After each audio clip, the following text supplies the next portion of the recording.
कैसे हैं सभी बच्चों। मेंस का पेपर बहुत आसान आ रहा है और हमारे बीच हैं प्रतीक जी।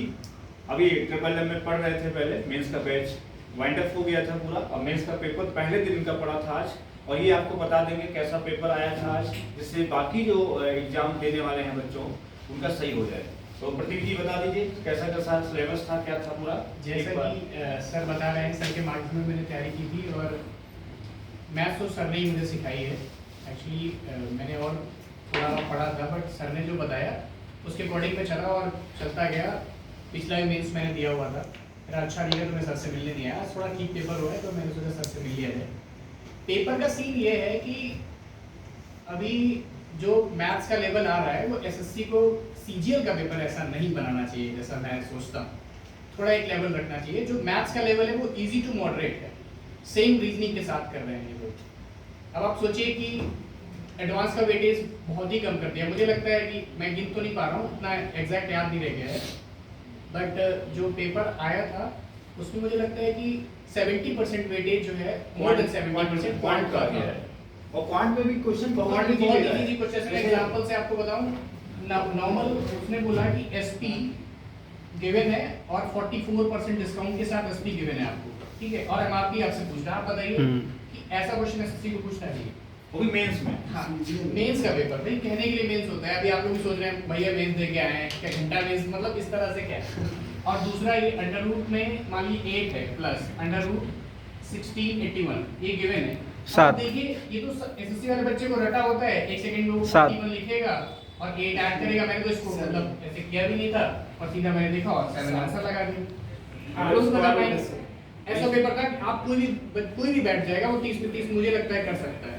ऐसा के हिसाब से था बिल्कुल। अच्छा एक चीज बता दे प्रतीक जी, इस बार मेंस में बहुत बच्चे परेशान हुए कि मेंस आप क्यों नहीं पढ़ा रहे। पता नहीं क्या है, ऊपर वाले की कृपा है कि जब मेंस बहुत कठिन आया था 2017 वाला, तो मैंने मेंस में बहुत ध्यान दिया। यहाँ तक कैट की पूरी किताब लगवा दी क्लास में। जी सर, मुझे मैं अभी वही बोल रहा था कि आपका मॉडल पेपर जो है सर पहले जैसे क्वेश्चंस हैं कि अभी ऐसा है ना, पूरा लगवा दिया। अच्छा लेवल रहता है। ऊपर वाले की कृपा है कि जैसे पेपर जैसा होने वाला होता है, एक फीलिंग्स आ जाती है कि मुझे क्या करना चाहिए। तो 2017 वाला मेंस हमने बहुत तगड़ा कराया, कैट की पूरी किताब लगवा दी। उसी में संजय शेखावत बाकी बहुत सारे बच्चे टॉप 10 में रैंक लेके आए और बहुत जबरदस्त पोजीशन पर उन्होंने जॉब कर भी रहे हैं स्टेट में। और आने वाले पेपर जो ये 18-19 हुआ थोड़ा मॉडरेट हुआ, लेकिन मुझे पता था जो 23 वाला पेपर था ये जब पैटर्न चेंज होता है तो बहुत इजी पेपर बनता है। ये कभी भी आप उठा लीजिए एसएससी का इतिहास, जब भी पैटर्न चेंज हुआ है एकदम से, उस ईयर में जब ऑफलाइन से ऑनलाइन हुआ तो पहली बार सबसे इजी पेपर बना था। जब ऑफलाइन से क्या हुआ था ऑनलाइन, और इस बार जब सिलेबस चेंज हुआ तो भी बहुत ही इजी पेपर बना। तो इसीलिए देखा होगा मैंने प्री पे ज्यादा फोकस किया, प्री का बैच पे, प्री मेंस में ज्यादा फोकस नहीं किया। मुझे पता था प्री के ही क्वेश्चन मेंस में आने हैं। बहुत सारे बच्चे कहे भी हमसे सर आप जो है मेंस का क्लास नहीं चला रहे हैं, अलग से नहीं पढ़ा रहे हैं। मैंने उनसे समझाया, मेरी बात बाद में मानते हैं, ये लखनऊ के अंदर क्या है मेरी बात, क्योंकि उनको पैसा लेना होता, मैं मेंस का बैच चलाता। लेकिन हमने कहा कि 30 क्वेश्चन आने और 30 क्वेश्चन में वही जो प्री की किताब है जो मैं पढ़ाता हूँ अब, क्योंकि पहला बार अब अगले साल कुछ चेंज होंगे, थोड़ा मॉडरेट करेगा फिर लेवल बढ़ाएगा।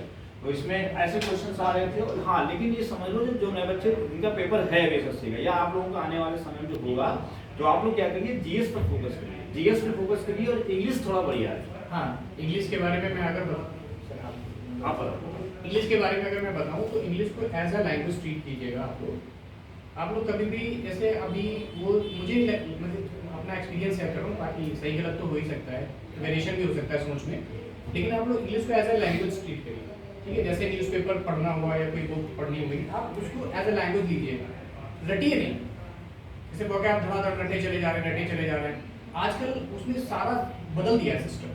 जैसे आप वो लेके स्पेल एरर लेके चलते हैं, ठीक है ना, तो स्पेल एरर पे पहले से ही फोकस कीजिए। आप न्यूज़पेपर पढ़ते टाइम फोकस कीजिए। वो आप रनिंग में पूछा है, जैसे उसने सेंटेंस देके स्पेल एरर पूछा है, सेंटेंस दिया, सेंटेंस में 4 वर्ड दे दिए और नीचे मतलब वर्ड दे दिए चारों, वो फिर गलत क्या है कौन सा है, तो आप सेंटेंस में देखेंगे उस तरह से चीज़ें बदल गई। और दूसरा जो कॉम्प्रिहेंशन आ रहा है, कॉम्प्रिहेंशन बहुत लंबा दे रहे हैं। हालांकि आज का जो पेपर था, जैसे पिछला मेंस मैंने दिया था, तो उसमें कॉम्प्रिहेंशन लेवल सर बहुत अच्छा था। और मैं आपको ऑनेस्टली बताऊं 60 जो क्वेश्चंस थे कॉम्प्रिहेंशन के, including cloze test and that passage, तो उसमें से मेरे 28 गलत थे पिछली बार। इस बार मैंने कॉम्प्रेसर बहुत अच्छा काम किया था और मैंने पूरा मेंस किया। उसके बाद एक बुक थी कुशवाहा सर की, तो मैंने वो पूरी की। तो उसको करने के बाद मुझे आज ये नहीं लगा कि ये टफ है, हालांकि पैसेज था भी इजी उसमें, मतलब अंदर की अंडरस्टैंडिंग नहीं थी, बाहर से ही था, डेटा आप निकाल के आंसर कर सकते थे। क्लोज टेस्ट भी टफ नहीं था, बट आज के जो PQRS थे, है ना, अरेंजमेंट वो अच्छे उनका लेवल था, वो पहले जैसे आ रहे होंगे। बाकी इंग्लिश को आप एज ए लैंग्वेज पढ़िए और डेली पढ़िए।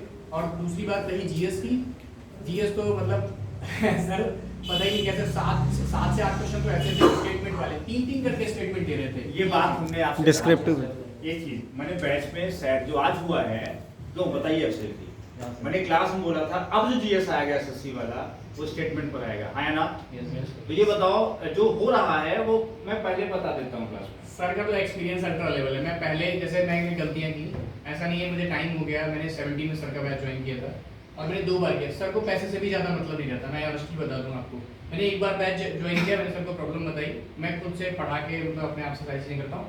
तो सर को मैंने प्रॉब्लम बताई, मैम को बताया, मैंने कहा एप्लीकेशन लिख दो। मैंने 2 बार अभी बैच किया था, तो इस तरह से नहीं था। अभी भी सर से कोई कंसल्ट होता है, कोई क्वेश्चन होता है, मैं बाकायदा पूछ लेता था उस टाइम पे। अभी मेरा ऐसा हुआ, मैंने पिछला प्री दिया, जब उस टाइम पे प्री नहीं हुआ था सर, तो मुझे गुस्सा आ गई थी, तो मैंने कहा आप सर से तभी मिलूंगा जब मेंस देके आऊँ। पिछला मेंस फिर गड़बड़ हो गया तो मैं नहीं आया मिलने। आज मुझे अंदर से फीलिंग आई कि सर से मुझे मिलना चाहिए, तो मैं मिलने आ गया। तो ये है कुल मिला अब ज्वाइनिंग हो जाएगी, सिलेक्शन होगा, मेरी दुआएं हैं। आशीर्वाद सर का बस बिल्कुल होगा। और लेकिन देखो मैंने जो बताया ये बातें बाद में निकल के आती है। मैंने कहा इसके जीएस में स्टेटमेंट आएगा, है ना? और बच्चे जो आप उससे वन पढ़ते ना 1 लाइनर, उसने कहा नहीं 3 मिला के आंसर देना है, तुम्हें स्टेटमेंट पे जाना है, उस पे आंसर देना है। तो ऐसे क्वेश्चन आ रहे हैं। बाकी जो बच्चों का पेपर है अभी, वो लोग तैयारी करो, अच्छे से लगो और जीएस पर फोकस करो, रिवीजन करो अच्छे से। और मैथ्स में रिवीजन फटाफट, जो अपनी बुक है मनीषोमेट्री वाली, उसका फटाफट मार दो रिवीजन, क्योंकि वही आसान क्वेश्चन आ रहे हैं। जो नए क्वेश्चन आएंगे भी तो हमारे पीडीएफ है, इतना मैंने क्लास में पढ़ा रखा है। परेशान नहीं होना, मैंने कल भी कहा था, इसलिए हमने प्रतीक से कहा कि थोड़ा आपको मैसेज दे दें। Thank you.